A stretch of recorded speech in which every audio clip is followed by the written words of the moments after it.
بھاڑ میں جائے وہ دنیا جو تمہارے حیا کے پیچھے، بھاڑ میں جائے وہ محبت جس کا مقصد تمہارے جسم سے کپڑے اتارنا ہے، بھاڑ میں جائے وہ وعدے، وہ قسمیں جنہیں لوگ اپنا ہتھیار بنا کر تم پر چلائیں گے اور تمہیں الجھنوں کے اور بے چینیوں کے حوالے کریں گے۔ اپنے آپ کو ان لوگوں میں شامل نہیں کرنا جو کل عزتوں کے اور حیا کے جنازے نکالیں گے، ایک دوسرے کی میٹھی میٹھی باتوں میں آ کر بہت گندے فیصلے کریں گے۔ یہ جسموں کے شوقین اپنا شوق پورا کرنے کے لیے ایک دوسرے کو بیوقوف بنائیں گے۔ آپ نے اپنی حیا کا سودا نہیں کرنا، آپ نے شریعت کا مذاق نہیں بنانا۔ ایک گفٹ، دو چار میٹھی باتوں کی وجہ سے اپنی حیا کے سودے نہیں کرنے۔ ہم نے مرنا ہے، مرنے کے بعد کوئی محبت ساتھ نہیں جاتی، کوئی دولت ساتھ نہیں جاتی، کسی کے کیے گئے وعدے اور اٹھائی گئی قسمیں ہمیں کوئی فائدہ نہیں دے سکتے۔ مرنے کے بعد ہم اکیلے، ہر طرح سے اکیلے۔ تو دنیا کے حوالے خود کو نہ کرو۔ نہیں چاہیے ہمیں محبتیں، ہمیں صرف اللہ چاہیے۔ کوئی نہیں ہے تمہارا اللہ کے علاوہ۔ تو پلیز اپنے حیا کے سودے مت کیجیے گا، اپنے آپ کو بچا کے رکھیے گا ان لذتوں سے جن کے مل جانے کے بعد انسان بے چینی اور بہت ساری الجھنوں کا شکار ہو جاتا ہے۔ آپ نے اپنی عزتوں پر، اپنی حیا پر پہرے دینے۔ مسلمان دنیا کو لات مارتا ہے آخرت کے لیے، آخرت کو لات نہیں مارتا دنیا کے لیے۔ مسلمان اپنی محبتیں، اپنی چاہتیں، اپنی امیدیں اللہ سے جوڑتا ہے، لوگوں سے نہیں جوڑتا۔ تو میں اور آپ اگر دنیا سے متاثر ہے نا تو پھر ہم دنیا والے ہیں، اللہ والے نہیں ہیں۔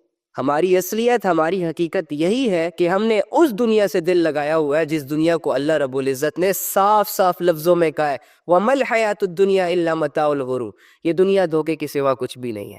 تم لوگوں نے جیتے جی اپنے آپ کو نہ پہچانا، غزہ کے بچوں نے مر کر تمہیں تمہاری پہچان کروا دی، بڑے بڑے سو کول بدماشوں کی بدماشیوں کو مٹی میں ملا دیا۔ اللہ کی طرف سے آپ کو آپ کی پہچان کروائی جا رہی ہے کہ آپ کس لیول کے مسلمان۔ جو اللہ کی نظروں میں مسلمان ہے نا، وہ اللہ کے لیے لڑ مر کے فزیکلی موت کو گلے سے لگا کر ہمیشہ کے لیے امر ہو رہا ہے، جبکہ میں اور تم زبانی کلامی مسلمان سے۔ آؤ مسلمانوں اپنے اللہ کی طرف۔ تمہاری مسجدیں ویران ہو چکی ہو، تمہارے گھروں میں نبی صلی اللہ علیہ وآلہ وسلم کے بجائے غیروں کا طرز عمل، غیروں کے کلچرز داخل ہو چکے ہیں، تمہارے نوجوان باغی ہو چکے، اللہ کی بغاوت پر اتر آئے۔ کنتم خیر امت اخرجت للناس تأمرون بالمعروف وتنہون عن المنکر وتؤمنون باللہ۔ اللہ رب العزت تمہاری تعریف کر رہے، تمہاری ریالٹیز بتا رہے، تمہاری رسپانسبلٹی تمہیں بتا رہے کہ تم لوگ تو بہت بہترین لوگ ہو یار، اچھے لوگ ہو، کیونکہ لوگوں کو اللہ کی طرف بلاتے ہو، برائیوں سے بچاتے ہو، غیر اللہ کی عبادتوں سے بچاتے ہو، ان کا رخ سیدھا کرتے ہو، اور خود بھی اللہ پر ایمان رکھتے ہو، خود بھی اللہ کی مانتے ہو۔ تو دیکھو یار، نہ آج ہم خود اللہ کی مان رہے اور نہ ہم لوگوں کو اللہ کی طرف بلا رہے، کتنا گر چکے ہیں۔ مسلمان کے دل میں دنیا کی فکر نہیں ہوتی، مسلمان کے دل میں دنیا کی محبت نہیں ہوتی۔ مسلمان اگر غیرت کرتا ہے تو وہ اللہ اور اس کے رسول کے نام پر غیرت کرتا ہے، اپنی شریعت پر غیرت کرتا ہے، اپنے اسلام پر غیرت کرتا ہے۔ پلیز یار، لا الہ الا اللہ پڑھ کر، نبی صلی اللہ علیہ وآلہ وسلم کو اپنا پیغمبر مان کر وہ نہ کر جس سے شریعت کو، اسلام کو ٹھیس پہنچے۔ نبی صلی اللہ علیہ وآلہ وسلم نے اس شریعت کو قائم کرنے کے لیے بہت دکھ سہے، بہت تکلیفیں برداشت کیے، لوگوں کی بہت ساری باتیں سنیے۔ اب اس شریعت کی یوں دھجیاں نہ بکھیرو، غیرت کرو اس شریعت پر، اس شعور سے فائدہ اٹھائیں جو شعور آپ کو اس لیے دیا گیا تاکہ آپ اپنے لیے اچھے فیصلے کریں۔ پوچھتے رہتے ہیں لوگ کہ ہم گناہوں کو چھوڑنا چاہتے ہیں لیکن نہیں چھوڑ پاتے، وہ گناہ ہماری عادت بن چکی ہے۔ اگر آپ واقعی میں اپنے گناہوں کو چھوڑنا چاہتے ہیں تو آپ کو 5 سٹیپس کو فالو کرنا ہوگا۔ یعنی جو فرسٹ سٹیپ ہے آپ کو گناہوں کو چھوڑنے کے لیے جو فالو کرنا پڑے گا وہ یہ ہے کہ جس گناہ میں آپ انوالو ہیں اور جو گناہ آپ سے ڈیلی بیسس ہوتا رہتا ہے اور آپ اس کو چھوڑنا چاہتے ہیں، اس گناہ کو چھوڑنے میں آپ کی نیت یہ ہونی چاہیے کہ یار یہ جو گناہ مجھ سے ہو رہا ہے اس کو میں نے چھوڑنا ہے۔ کیوں چھوڑنا ہے؟ کیونکہ اس میں اللہ کی نافرمانی چھپی ہے اور میں اس دنیا میں اللہ کے لیے زندگی گزارنے آیا ہوں، نہ کہ اپنے گناہوں سے اپنی دنیا کی اور آخرت کی زندگی برباد کرنے آیا ہوں۔ پہلے تو آپ کی یہ نیت ہونی چاہیے کہ میں ایک گناہ کو چھوڑ رہا ہوں، اس کا ریزن یہ ہے کہ اس کی وجہ سے میری دنیا اور آخرت کی زندگی برباد ہو رہی ہے، اللہ کی نافرمانی ہو رہی ہے، لہٰذا یہ چیزیں میرے ساتھ سوٹ نہیں کرتی، اس لیے اس گناہ کو چھوڑنا میرے لیے بہت ضروری ہے۔ سیکنڈ سٹیپ ہے، جو گناہ آپ ڈیلی بیسس پہ کرتے ہیں، جو گناہ آپ سے ڈیلی بیسس پہ ہوتا ہے، اس کا فائدہ اور نقصان دونوں آپ کے سامنے ہونے چاہیے۔ اکثر اوقات ہم جب گناہ کرتے ہیں تو گناہ سے جڑے فائدے تو نظر آتے ہیں، لذت تو نظر آتی ہے، لیکن اس سے جڑا وہ نقصان ہمیں نظر نہیں آ رہا ہوتا جو بعد میں ہمیں تباہ کر دیتا ہے۔ اب لیٹ سپوز جیسے کہ ڈرگز ہیں، تو ڈرگز میں شروع میں انسان کو لذت محسوس ہوتی ہے، فائدہ نظر آ رہا ہوتا ہے کہ جی کر لیتے ہیں، لے لیتے ہیں، جس کی وجہ سے تھوڑا سکون فیل ہوگا۔ اب وہ ڈرگز میں اسے سکون تو نظر آ رہا ہے، لیکن وہی ڈرگز اور ڈیلی بیسس پہ اس کی ڈوز جو وہ لیتا ہے، اس ڈرگ سے جو اس کی زندگی برباد ہو جاتی ہے بعد میں، وہ ایکچولی میں نظر نہیں آ رہا ہوتا۔ اسی طرح انسان ہر گناہ کے تھوڑے سے فائدے کو سامنے رکھ کر گناہ کرتا ہے، تھوڑی سی لذت کو سامنے رکھ کر، تھوڑی سی لذت کو سوچ کر وہ گناہ کر گزرتا ہے، وہ بار بار کرتا چلا جاتا ہے، اور بار بار کرنے کی وجہ سے وہ گناہ اس کی زندگی برباد کر دیتا ہے، اس کا سکون اس سے چھین لیتا ہے، اور اسے در بدر کی ٹھوکریں کھانی پڑتی ہے۔ پھر ہر بندہ ڈفرنٹ گناہوں میں انوالو ہے، میرا ایک الگ گناہ ہوگا تو آپ کا ایک الگ گناہ ہوگا، میرے اپنے گناہوں سے میری زندگی برباد ہو رہی ہوگی، اور آپ کے اپنے گناہ سے آپ کی زندگی برباد ہو رہی ہوگی۔ سو جس گناہ میں آپ انوالو ہیں، اس گناہ کا نقصان آپ کی نظروں کے سامنے ہونا چاہیے۔ جب بھی اس گناہ کا موقع آئے تو آپ نے فوراً سے ان نقصانات کو سوچنا ہے، اور ہر ممکن یہ کوشش کرنی ہے کہ آپ اس گناہ سے پیچھے ہو جائیں، آپ اپنا انوائرمنٹ چینج کر لیں، آپ اپنی پوزیشن چینج کر لیں۔ تو کوشش کرنے کے باوجود، نقصانات کو سامنے رکھنے کے باوجود بھی اگر آپ سے وہ گناہ سرزد ہو جائے، آپ کر بیٹھے، تو آپ کا تیسرا سٹیپ یہ ہونا چاہیے کہ گناہ کرنے کے بعد آپ نے توبہ کرنی ہے۔ توبہ کے معاملے میں آپ نے دیر نہیں کرنی، سستی نہیں کرنی۔ اگر گناہ ایک جگہ ہوا ہے تو اسی جگہ توبہ بھی ہونی چاہیے۔ جس ٹائم گناہ ہو جائے، گناہ کی لذت اویل ہو جائے، اویل ہونے کے بعد جب آپ کو احساس ہو رہا ہو کہ مجھے نہیں کرنا چاہیے تھا وغیرہ وغیرہ، تو اسی جگہ، اسی وقت، اسی دن آپ نے توبہ بھی کرنی ہے۔ توبہ کے بغیر سونا نہیں ہے، یہ آپ کا تیسرا سٹیپ ہونا چاہیے۔ آپ نے گناہوں کو چھوڑنے کی نیت بھی کر لی، آپ نے گناہوں کے نقصانات کو بھی ذہن میں رکھا، وہ کوشش کرتے رہے بچنے کی، لیکن پھر آپ سے گناہ ہو گیا، اور چلو ہونے کے بعد آپ نے ایک دفعہ توبہ بھی کر لی، لیکن آپ سے پھر گناہ ہو گیا، پھر ہو گیا، پھر ہو گیا، پھر ہو گیا۔ چوتھا سٹیپ بھی یہ ہے کہ آپ نے کبھی مایوس نہیں ہونا، اللہ کی رحمت سے مایوس نہیں ہونا۔ یعنی کہ آپ کوشش کر رہے ہیں بچنے کی، اور آپ بار بار گر رہے ہیں، آپ سے بار بار وہ گناہ سرزد ہو رہا ہے، تو اکثر اوقات انسانوں پر وہ سٹیج آ جاتی ہے، شیطان اللہ سے مایوس کرنے لگ جاتا ہے انسان کو، کہ تم تو بار بار توبہ کر رہے ہو، بار بار تم گناہوں سے بچ رہے ہو، نہیں بچ سکتے، اور اللہ تمہیں اس دفعہ معاف نہیں کرے گا۔ سو آپ نے اپنے دل کو یہ یقین دلانا ہے کہ میں اگر ایک دن میں 50 مرتبہ بھی ایک ہی گناہ کروں تو میں 50 دفعہ توبہ کروں۔ 50 دفعہ اگر گناہ کیا ہے ایک دن میں، تو آپ کی توبہ بھی 50 دفعہ ہونی چاہیے، بغیر یہ سوچے سمجھے کہ پتہ نہیں اللہ معاف کرے گا کہ نہیں کرے گا۔ او بھائی کرے گا۔ جو فرشتے آپ کے گناہ لکھ رہے ہیں نا، وہ فرشتے آپ کا توبہ بھی لکھیں گے۔ اللہ رب العزت اگر آپ سے گناہوں کا پوچھے گا تو اللہ رب العزت آپ کو توبہ کا ریوارڈ بھی دے گا۔ تو جس طرح 50 دفعہ گناہ کرنے سے آپ کے اعمال نامے میں 50 گناہ لکھے گئے ہیں، اسی طرح 50 دفعہ توبہ کرنے سے 50 مرتبہ آپ کے گناہ صاف بھی ہوئے ہیں، ریموو بھی ہوئے ہیں۔ تو یہ یقین آپ کو ہونا چاہیے۔ وہ ایک حدیث میں آتا ہے کہ اللہ کا معاملہ انسان کے ساتھ ویسا ہی ہوتا ہے جیسے انسان کا اللہ پہ گمان ہوتا ہے۔ تو یہ گمان رکھے کہ اگر اللہ سے میں 1000 مرتبہ بھی توبہ کروں گا تو اللہ رب العزت میری توبہ کو قبول کرے گا۔ اگر آپ لوگ اس معاملے میں کنفیوز ہو گئے، اگر آپ لوگوں نے ان چیزوں کا یقین نہ کیا، تو پھر عین ممکن ہے کہ شیطان آپ کو مایوسی کی طرف لے جائے، عین ممکن ہے کہ شیطان آپ کو اللہ کی رحمت کا دھوکہ دے دے، عین ممکن ہے کہ شیطان آپ کے دل میں وسوسوں کے ذریعے سے گناہ کرنا تو نہ چھڑوائے لیکن توبہ کرنا چھڑوا دے۔ سو آپ نے توبہ کرنا نہیں چھوڑنا۔ اور پانچواں مرحلہ یہ ہے کہ آپ نے دعاؤں کے ذریعے سے اللہ سے کنیکٹ ہو جانا ہے۔ یعنی اگر آپ اچھے ہو، برے ہو، ڈزنٹ میٹر، آپ نیک ہو، آپ ولی ہو، جو بھی ہو، دعاؤں کا سلسلہ نہیں ٹوٹنا چاہیے۔ آپ کوشش بھی کر رہے ہو، آپ نیت بھی کر رہے ہو، آپ توبہ بھی کر رہے ہو، ہر طرح، لیکن اس کے باوجود ایک گناہ آپ کی جان نہیں چھوڑ رہا۔ ایک گناہ میں آپ اس لیول میں انوالو ہو گئے ہو کہ آپ کے 1000 کوششوں کے باوجود بھی وہ گناہ آپ کی جان نہیں چھوڑ رہا، تو آپ کو اللہ کے پاس جانا ہوگا، آپ کو ہاتھ اٹھانے ہوں گے، آپ کو سجدے کرنے ہوں گے، آپ کو اللہ سے مانگنا ہوگا، اللہ سے اس معاملے میں بات کرنی ہوگی، ڈسکشن کرنی ہوگی کہ اے اللہ تو دیکھ رہا ہے نا کہ میں کتنا پریشان ہوں، اور میری پریشانی کی وجہ یہ ہے کہ میں گناہ کرتا ہوں، لیکن دوسری جانب آپ کو یہ بھی پتہ ہے کہ اللہ میں اس گناہ کو چھوڑنا چاہتا ہوں، اور میں کوشش بھی کر رہا ہوں، مسلسل کوشش کر رہا ہوں، لیکن میری مسلسل کوششوں کے باوجود بھی اے اللہ میں اس گناہ کو نہیں چھوڑ پا رہا۔ تمام انسانیت کے دل آپ کے قبضہ قدرت میں ہے۔ اے اللہ اگر آپ ایک کن کہہ دیں، اے اللہ اگر آپ ایک فیصلہ کر دے تو میرا دل بدل سکتا ہے، میرے عادات بدل سکتے ہیں۔ اللہ میں آپ سے ہدایت کا طلبگار ہوں، اللہ میں اپنی کمزوریوں کی درخواست لے کر آیا ہوں وغیرہ۔ تو آپ نے پھر اللہ سے رابطہ کرنا ہوتا ہے۔ جس چیز میں آپ بے بس ہو جاتے ہو، جو چیز آپ کے لیے چھوڑنا یا اویل کرنا مشکل ہو جاتی ہے، تو پھر آپ کو اس ذات کے پاس جانا پڑتا ہے جس کے لیے امپاسبل بھی پاسبل ہے۔ تو یہ 5 سٹیپ اگر آپ فالو کریں گے تو انشاءاللہ گناہوں سے بہت جلد ہی چھٹکارا حاصل کر لیں گے۔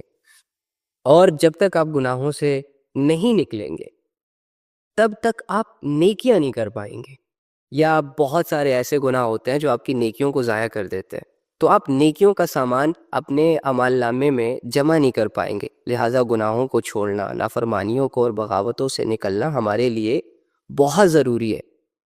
پاک صاف ہو کر عبادت کا جو مزہ ہے وہ گندا بندہ رہنے میں نہیں ہے۔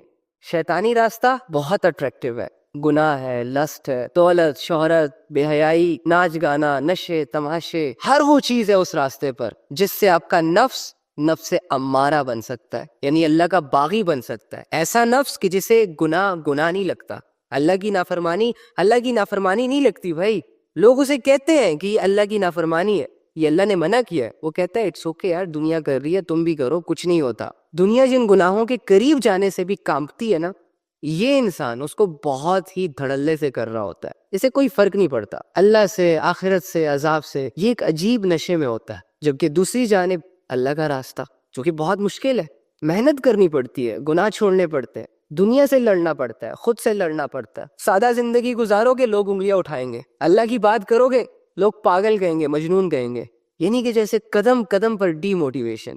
لیکن اس راستے کی سٹرگل جب ختم ہوتی ہے نا، تب جا کے اس راستے کی لذت کا دور شروع ہوتا ہے۔ اللہ کے راستے پہ چلو گے اللہ ملے گا، شیطان کے راستے پہ چلو گے شیطان ملے گا۔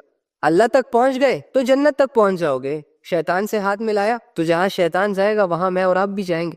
تو میرے بھائی اور میری بہنوں، اس سے پہلے کہ یہ زندگی ہمیں موقع دینا بند کر دے، وہ موت کا فرشتہ جو کہیں بیٹھا ہوا ہے میرے اور آپ کے انتظار میں کہ کب ہم اس جگہ سے گزریں گے، ہم اسے نظر آئیں گے تو ہمیں فوراً سے پکڑ لے گا اور اللہ کے پاس لے جائے گا۔ اس جگہ پہنچنے سے پہلے ہمیں چاہیے کہ ہم ان آوارگیوں کو ختم کر دیں۔ میری زندگی کا وہ رخ جو بگڑ چکا ہے میرے ہاتھوں سے، اسے ٹھیک کرنے کا وقت ہے، اس سے پہلے کہ دیر ہو جائے۔ میرا عالم، میرا مفتی اپنی مہ سے نہیں نکل رہا، ممبروں پر بیٹھ کے ایک دوسرے کو گالیاں، ایک دوسرے کو تنقید۔ یار ہمارا کیا قصور ہے؟ ہم تو آپ کو دیکھ دیکھ کے سیکھتے ہیں، آپ کو فالو کرتے ہیں۔ کل کو اگر یہ ممبر ہمارے ہاتھ آ گیا تو کیا ہم بھی یہی کریں گے؟ آپ بیٹھ کر ہمیں اپریشیٹ کریں گے؟ خدا را میں ہاتھ جوڑ کے ریکویسٹ کرتا ہوں بڑے بڑے علماء سے، جن کو اللہ رب العزت نے فالوورشپ دی ہے، جن کو لوگ سنتے ہیں، جن کو لوگ عزت دیتے ہیں، اگر سب کے سامنے شرم آ رہی ہے ایک دوسرے سے ملنے میں، ایک دوسرے سے معافی مانگ کر ایک دوسرے کو گلے لگانے میں، تو چھپ چھپ کر چلے جائیں ایک دوسرے کے پاس یار، لیکن ایک ہو جائے۔ آپ کے ایک ہونے سے امت کے دلوں سے ڈاؤٹس نکلیں گے، کنفیوژنز نکلیں گی۔ آپ لوگوں سے ایک دوسرے کا وجود برداشت نہیں ہو رہا تو اب غیر مسلموں کو کیسے گلے سے لگائیں گے؟ دعوے آپ کے یہ ہے کہ پوری دنیا میں ہم نے اسلام کو پھیلانا ہے، اسلام کو نافذ کرنا ہے، جبکہ حال یہ ہے کہ ایک فرقہ دوسرے فرقے سے محبت نہیں کر پا رہا۔ کتنے ایسے لوگ ہیں جنہیں موبائل کے ذریعے سے شیطان آنکھوں کا نشہ کروا رہا ہے، اور اس کی وجہ سے ان کے دماغ ضائع ہو چکے ہیں اور ان کی عقلیں سن ہو چکی ہیں۔ گندگی میں منہ مار مار کر وہ اپنے ضمیر کو مارتے چلے جا رہے ہیں، اپنے ایمانی کیفیتوں کا سودا کر رہے ہیں سارے۔ 2-4 سیکنڈ کی لذتوں نے ایسا گھیرا ہے نا ہمارے نوجوانوں کو کہ ان کی روحانیت کو تباہ و برباد کر کے رکھ دیا ہے۔ بچوں کو ماں باپ کا باغی بنا دیا ہے، ماں باپ کو بچوں کا ہوش نہیں ہے۔ بہت ساری لڑکیوں کو شیطان نے سنہرے خواب دکھائے جس کی وجہ سے انہوں نے اپنے سروں سے دوپٹے تک اتار دی۔ غلیظ اور بری چیزوں کو اتنا خوشنما بنا دیا گیا کہ اب ہم برائی کو برائی نہیں سمجھتے، اور نیکی کو اتنا مشکل کر دیا گیا کہ نیکی کی کوشش سے پہلے ہی یہ ڈیسائیڈ کر لیتے ہیں کہ ہم نہیں کر سکتے۔ تم کیسے نہیں کر سکتے؟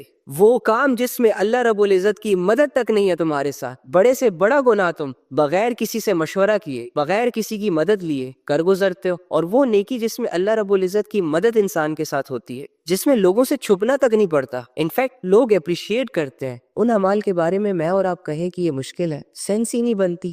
یہ جو دنیا ہے جو آپ کو نظر آ رہی ہے، یہ ساری آپ کی ہے، لیکن تم آخرت کے لیے پیدا کیے گئے ہو۔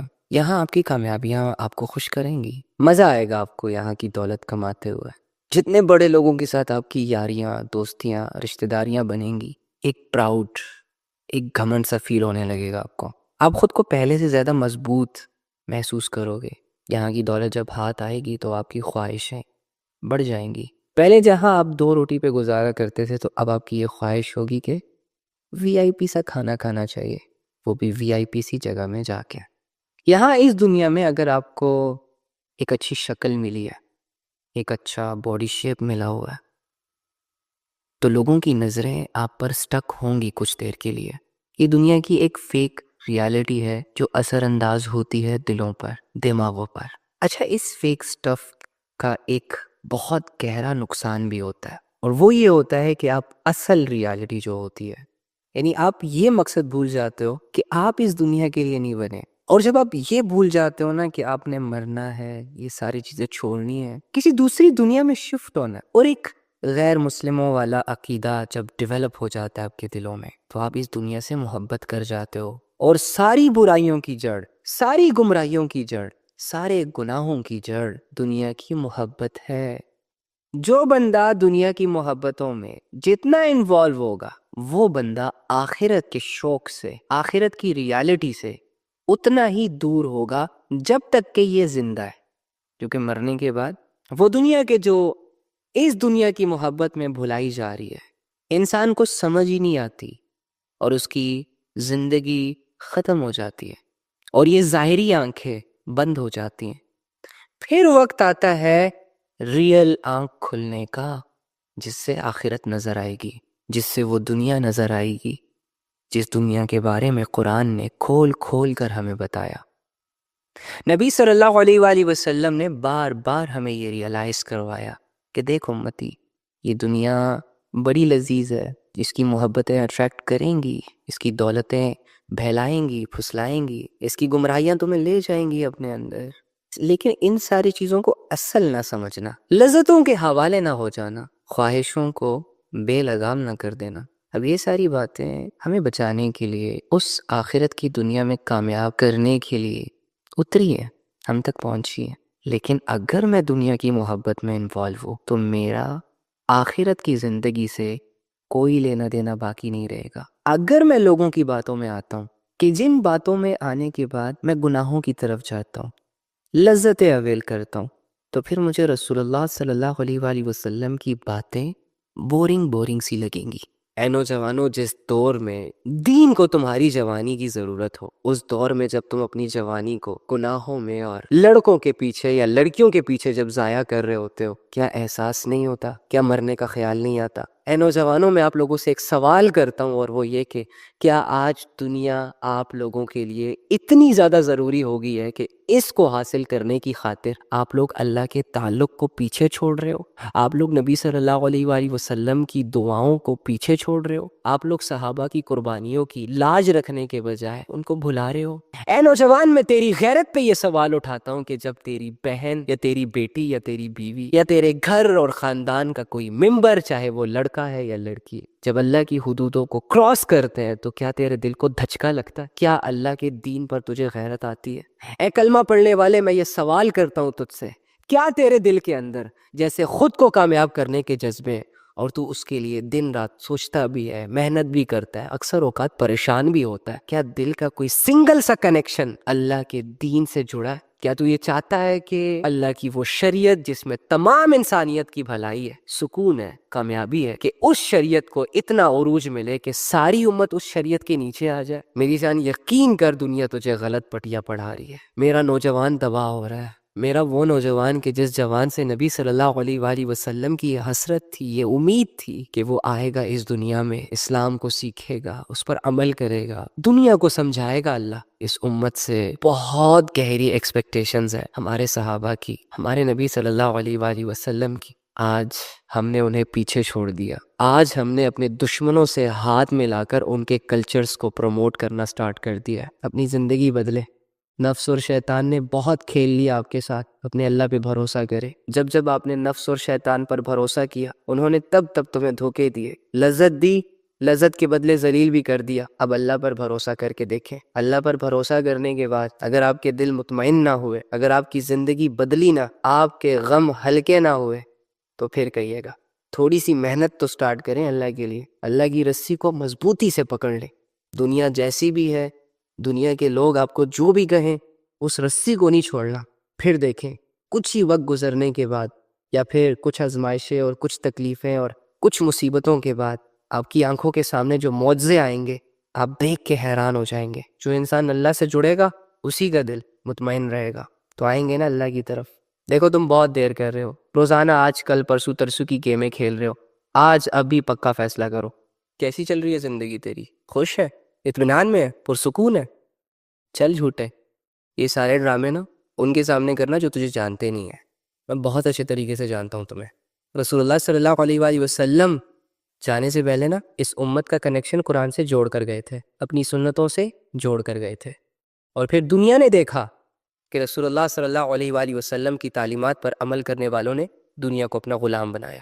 آج تو جس گندی دنیا کے پیچھے بھاگ رہا ہے نا، اور جس کو تو مٹھی میں کرنے کے چکروں میں، اس دنیا کو کیسے فتح کرنا ہے، وہ ساری اسٹریٹجی تجھے رسول اللہ صلی اللہ علیہ وآلہ وسلم نے بتا دی تھی. لیکن انفارچونیٹلی ان کے جانے کے بعد تو نے ڈنکے بجائے محبتوں کے، بڑے بڑے دعوے کیے، یا رسول اللہ آپ پر جان قربان. لیکن ریالٹی میں اسلام کے بیسکس کا بھی نہیں پتا. بہت بڑے بڑے کلیمز کیے ہم نوجوانوں نے، یا رسول اللہ ہم ہمیشہ اللہ کے فرما بردار رہیں گے. لیکن ان کے جانے کے بعد ہم نے کیا کیا؟ ان کی تعلیمات کے ساتھ ہم نے کیا کیا؟